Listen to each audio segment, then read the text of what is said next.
Priscilla's there online. Oh, good morning. Yeah, nice to see you. Yes. How's the weather there? Not so beautiful today. Cold. Topic of conversation. Yeah. I was awakened at 4 a.m. with ice sleeting on my window. Oh dear. Snow in the backyard. Yeah. So, April. April. Yeah. Never can tell. It's nice to see you both. Yeah. Good to see you. Good to see you. I mean, good to hear you. Yeah, that's true. Yes. That's true. Yeah. Okay, so let's start with some silent meditation. Okay, is that good? Yeah. Sounds good. It's good. Okay. Okay, Okay, so everybody sit with your spine straight.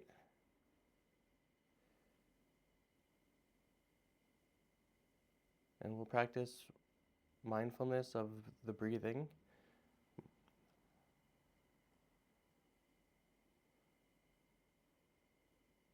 And this helps our mind to become focused and clear and calm.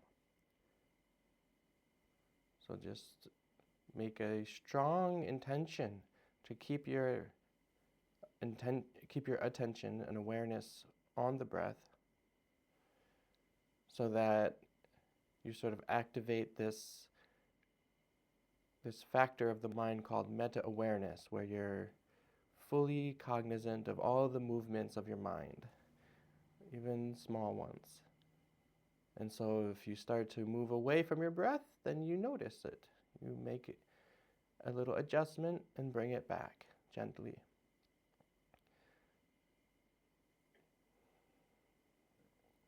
So just practice this for a few minutes.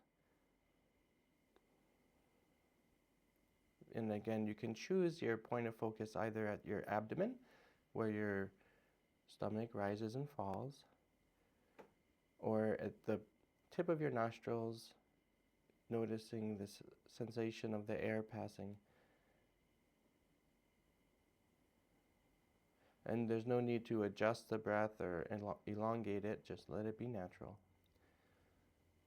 The thing we're adjusting is your mind, your attention. Okay, so practice for the next three or 4 minutes.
notice as you focus on your breathing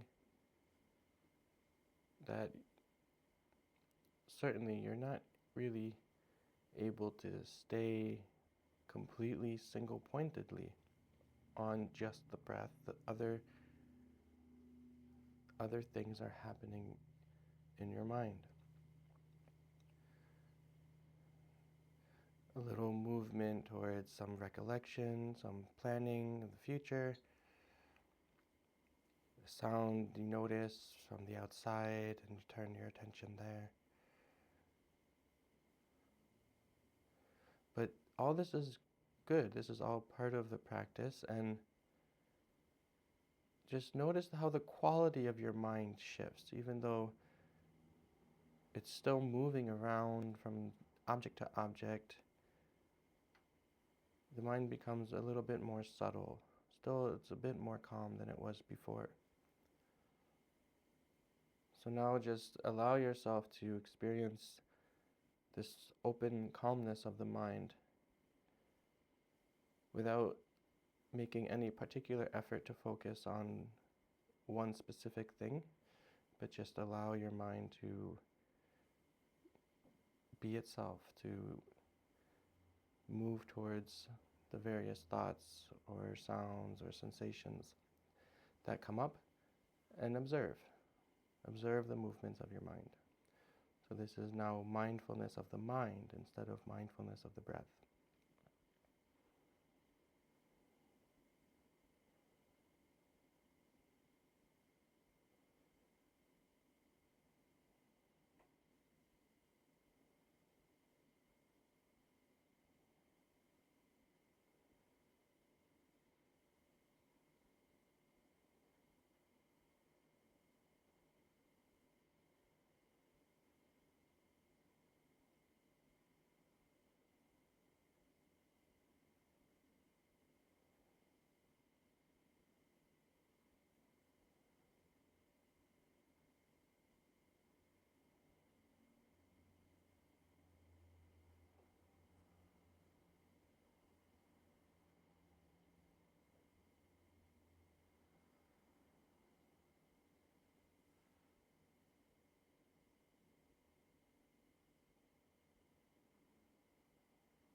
And now make your motivation clear and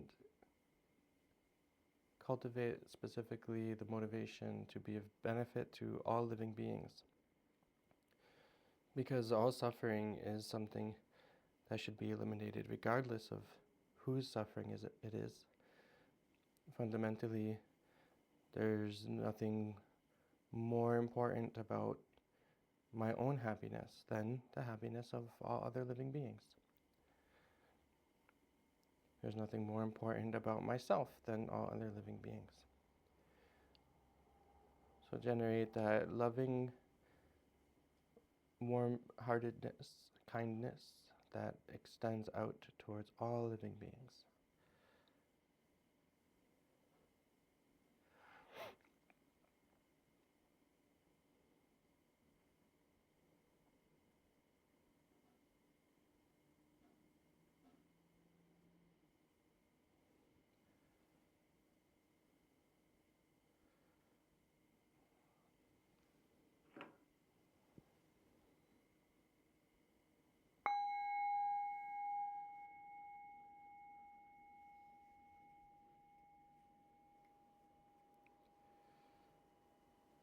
All right.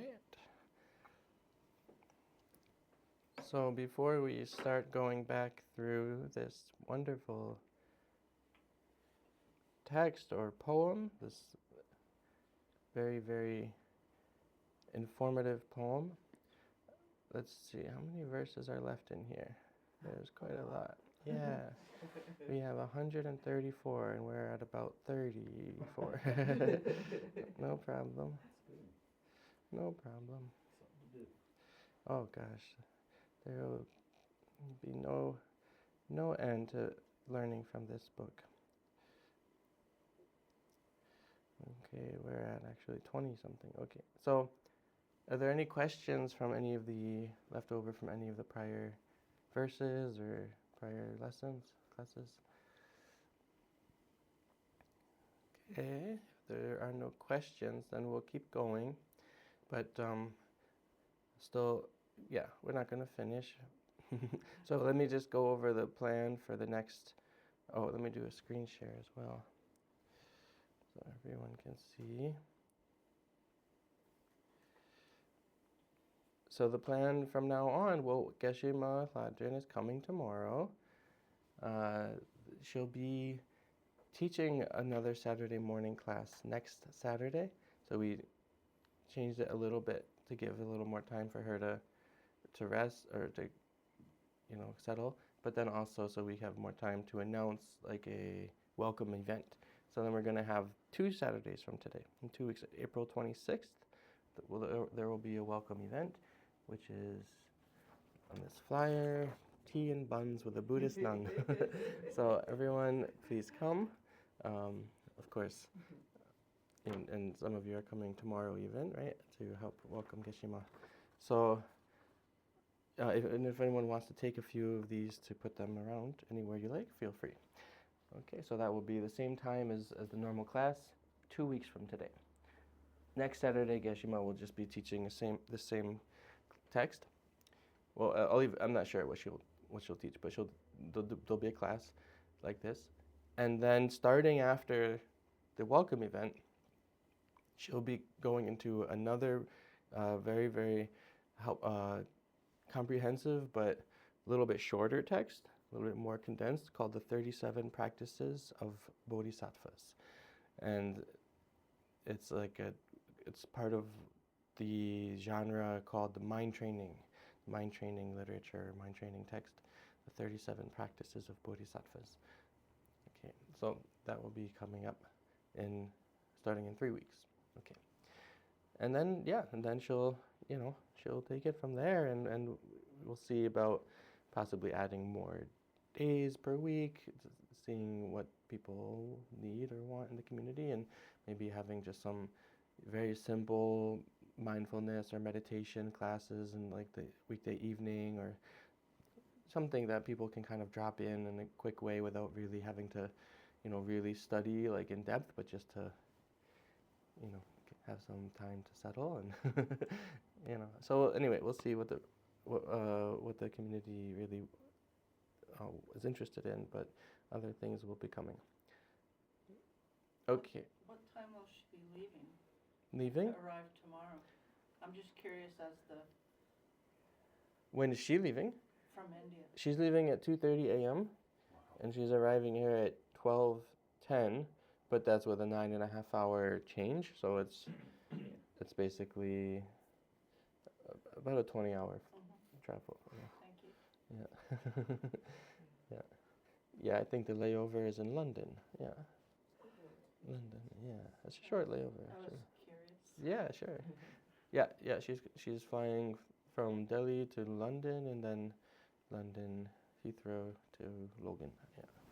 And I know London. I just thought of it. It's hard because it's a big airport, and there's like sometimes you have to like take a train just to get to the next terminal, the right terminal. So I hope it's like not that long a layover, so she's gonna have to really book it. Anyway.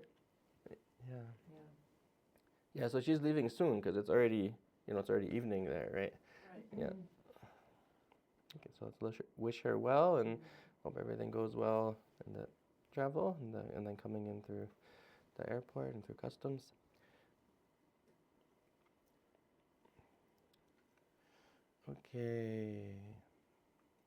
Okay, so we're talking about, again, this practice of generating mental resilience We can call it patience, we can call it fortitude, and we can look at all the various aspects or types which we have different terms for, right?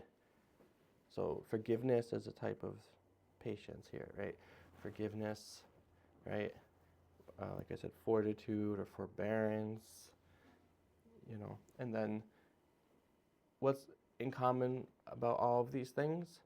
Well, they're all states of mind that cannot coexist at the same time as anger.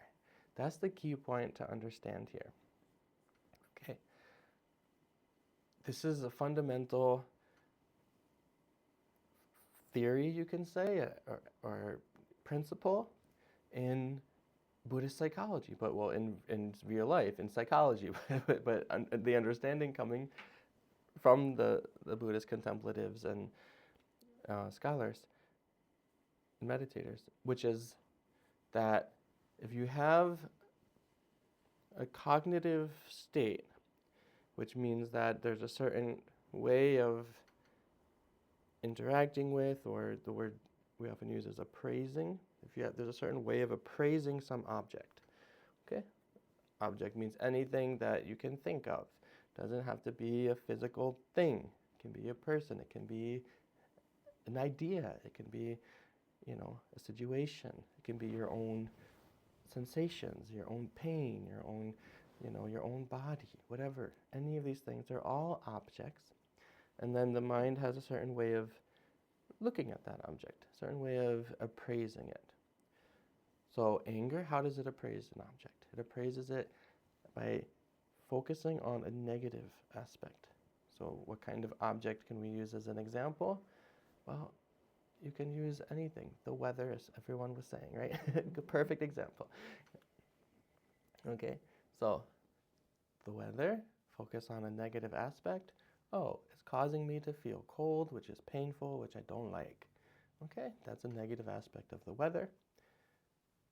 But then it exaggerates, right? Focuses only on that aspect. Okay, so this is how anger operates. So it's a cognitive state or an emotion. Again, emotions always come together with some kind of cognitive appraisal. There's always some way that the emotion is looking at things, right?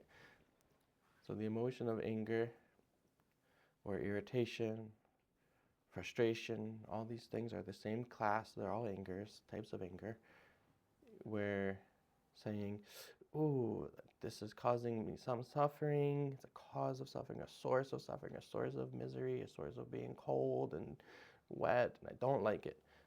Then it's saying, that's the whole of the weather. That's the whole of the climate.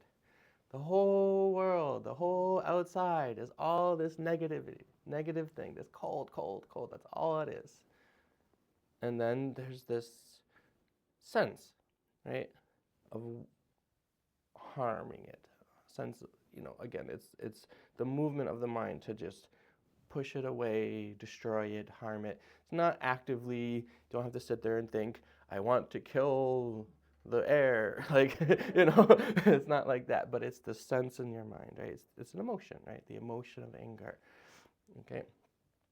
And so, but the way we define, when we're writing the definition or speaking the definition, it's phrased as, the wish or the sense to harm something, okay?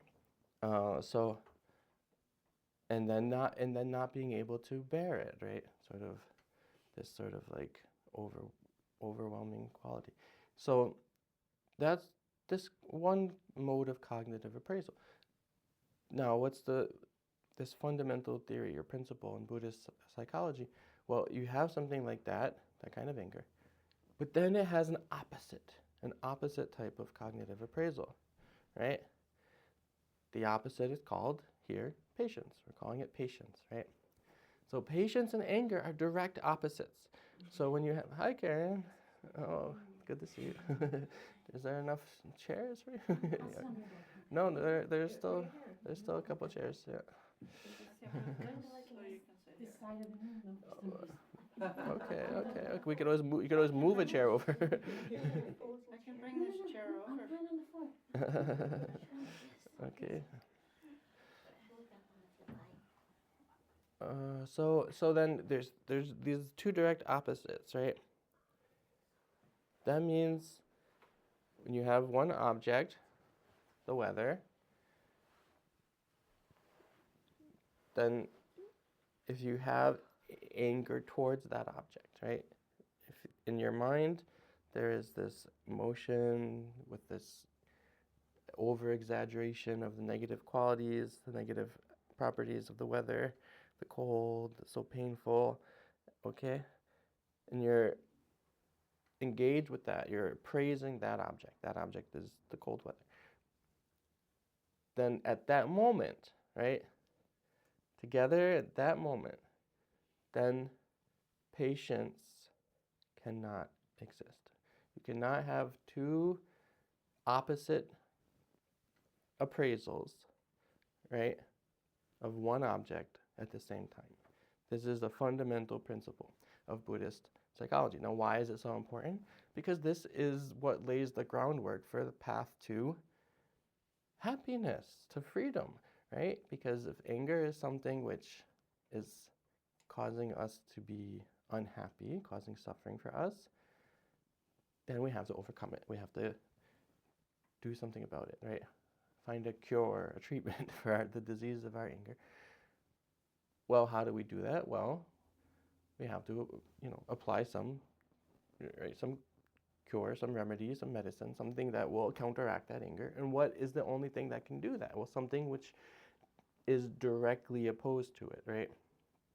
There are other things that can help to, kind of reduce it and make it a little bit weaker, like meditating on your breath, for instance. If you meditate on your breath, that does calm your mind so that anger is less likely to arise, so that in general you have a more peaceful state of mind. But the problem is it's not going to, directly counteract the anger in the same way that patience does. So patience and anger are direct opposites. And so when you're meditating on your breath, then you feel a chill come in, all of a sudden anger erupts, right? Because you're not actually meditating on patience, on the opposite of that anger. So if you're meditating on patience to the anger, what do you have to do? Well, you have to think about all these things which Shantideva is advising us to think about, these ways of thinking about the things which we get angry at. Other living beings, causes of suffering, the actual feelings of suffering. Okay, what's one big way?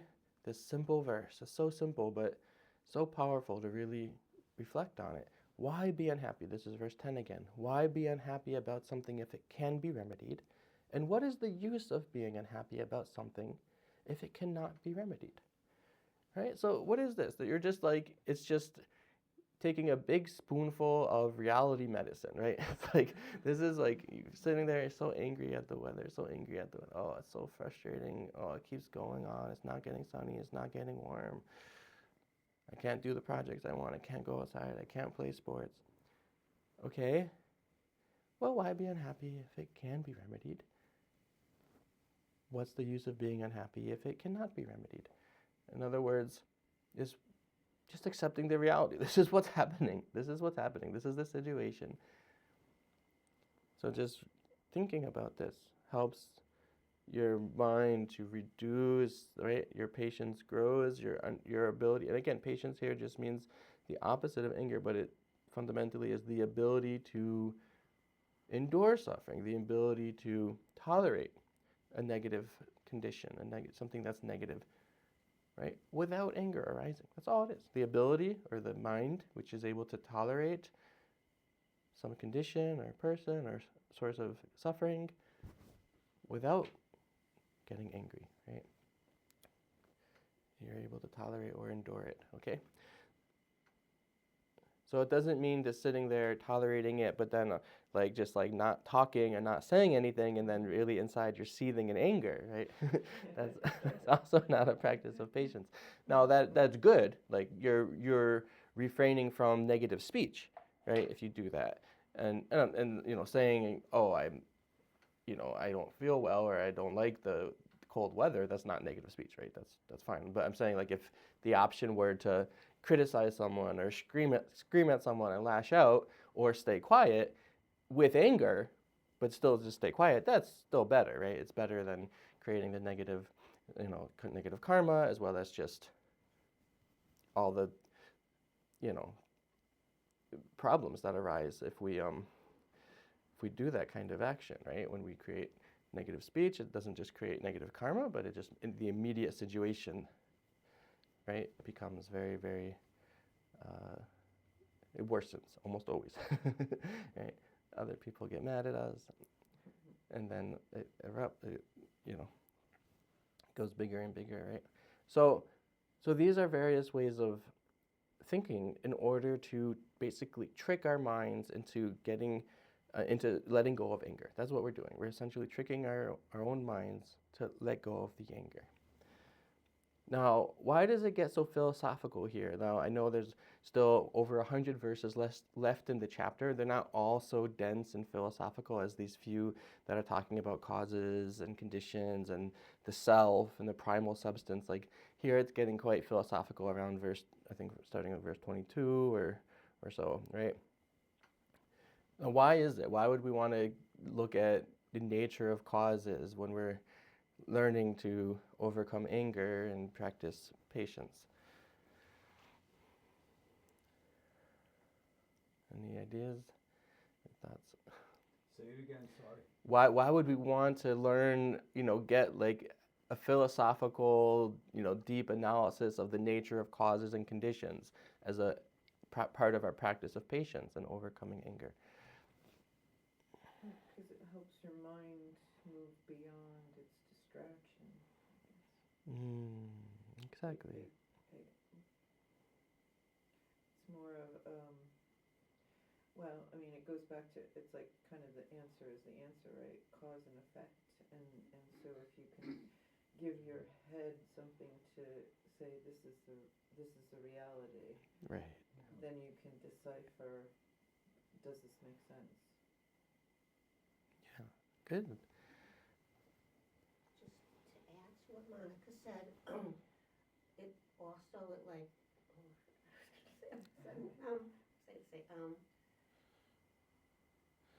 it reminds you that even if you don't feel it right away, that there's going to be a path there, that there is a way, if you understand, that you can change a cause in yourself and create a different effect, then that's a promising, way of approaching things.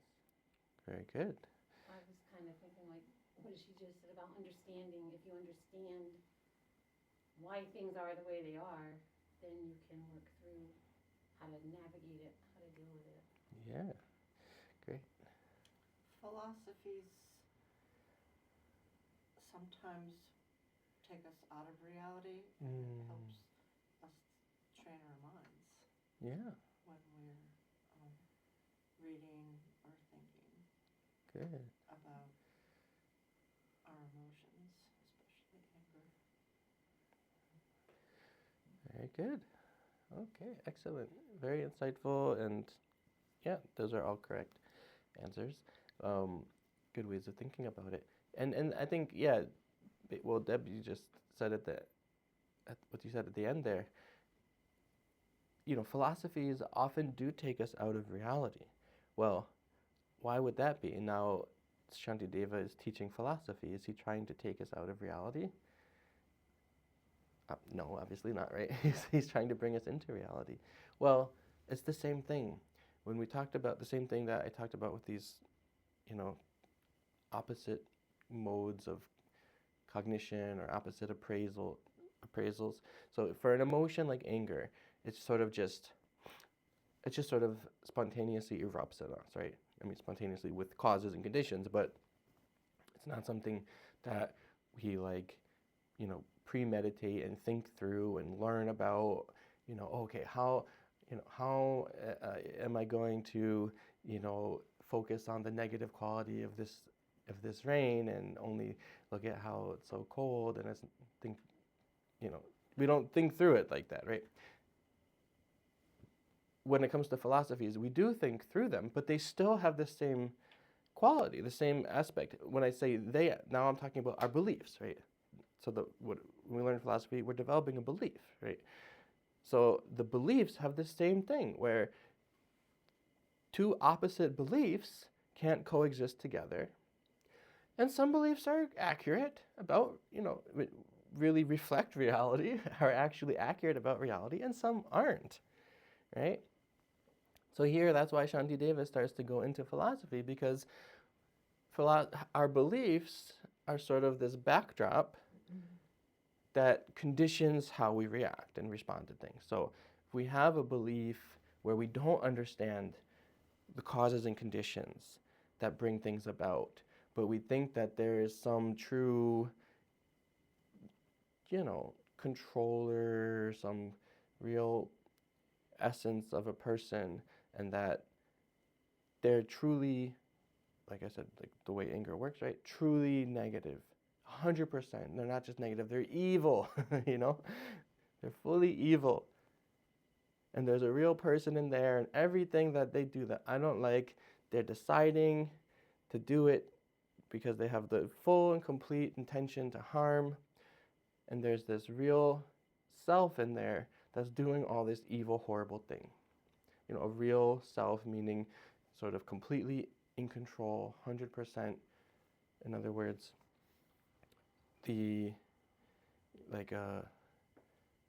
free will essentially is, basically it's the same idea as a free will, someone who's completely in control of everything and they're just deciding it. So if we have this kind of belief, now comes down to the belief in a soul, or what the Indians called Atma, right? It's something that's unchanging, something that's unitary, right? It's one unitary whole, something that's unchanging, goes through your whole life without changing from birth till death and beyond. Okay. And it's independent, right? It's in control, it's independent.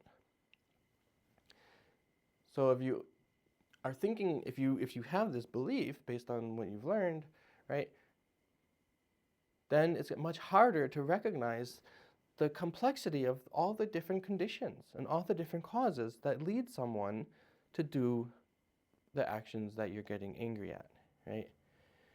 If you bring your mind back to this reality and seeing that actually there's not really this, singular, unitary enemy, evil person, right?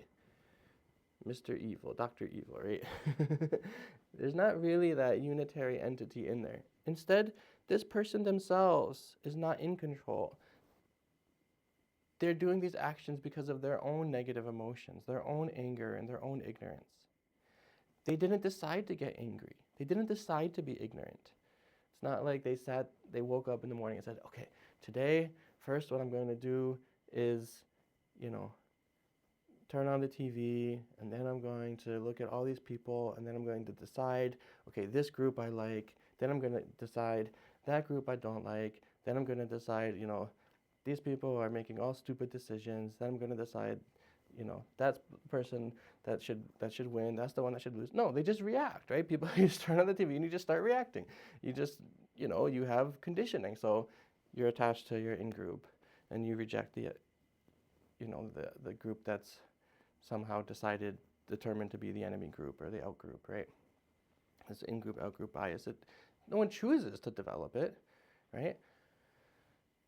And if you say, well, maybe they do. Actually, Melinda asked a really good question last time when I was mentioning a very similar comment to this, saying, well, you can actually decide to get angry. You can sort of think like, you know what, I should be angry because this is an important issue and this is really a cause that matters, so I should get angry about it, and then that sort of stimulates your anger.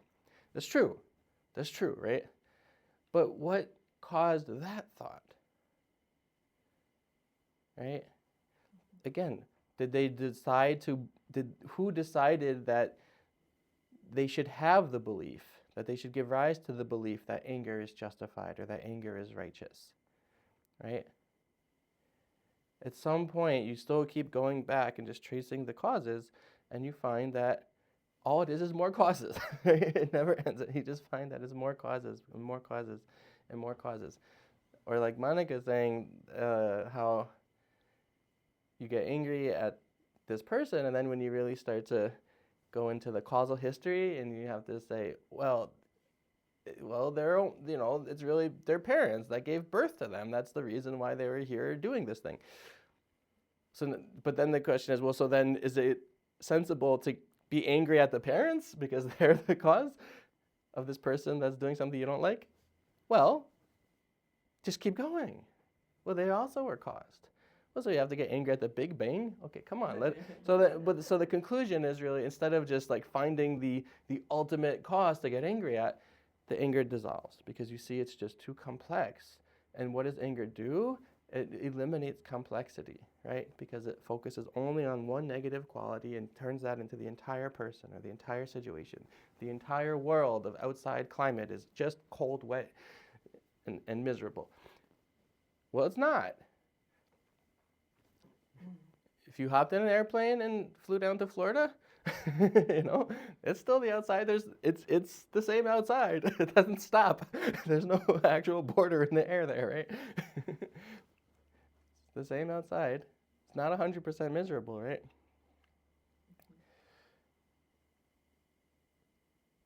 And some animals might be struggling, but there's something out there who's enjoying this weather for some reason, right? the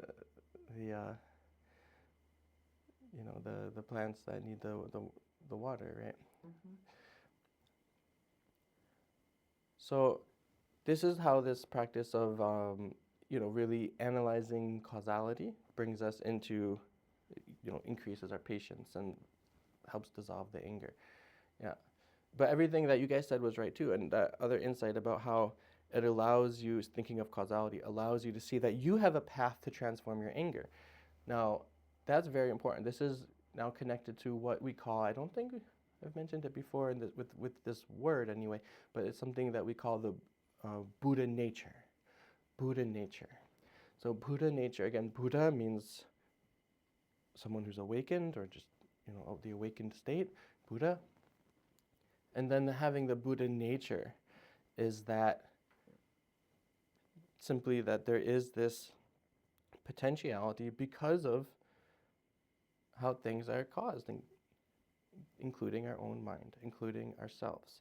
So because we, as a person, and our own mind, our own consciousness, our own, right, this continuity of mind, of moments of mind that we have stretching back all the way and stretching forward into the future.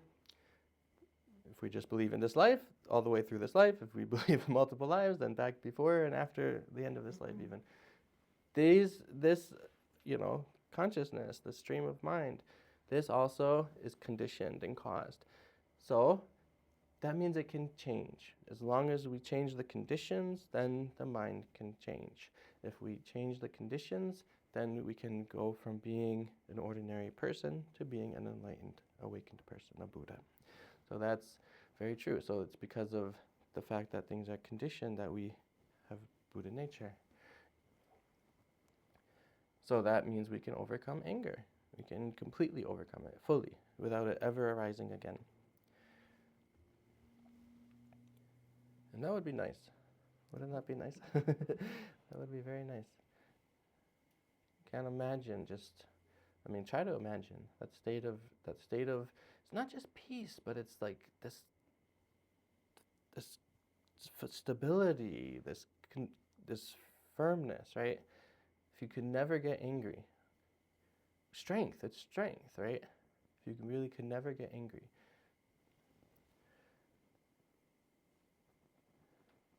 Okay, so we went through these verses. Now he starts talking about the primal substance. Okay, I think we're already, that clock is right. Okay, it's okay, we're good. I'll just go through as many verses as I can. I'll go a little bit quickly, but let me actually ask if there are any questions before we go. Okay, these conditions that assemble together have no intention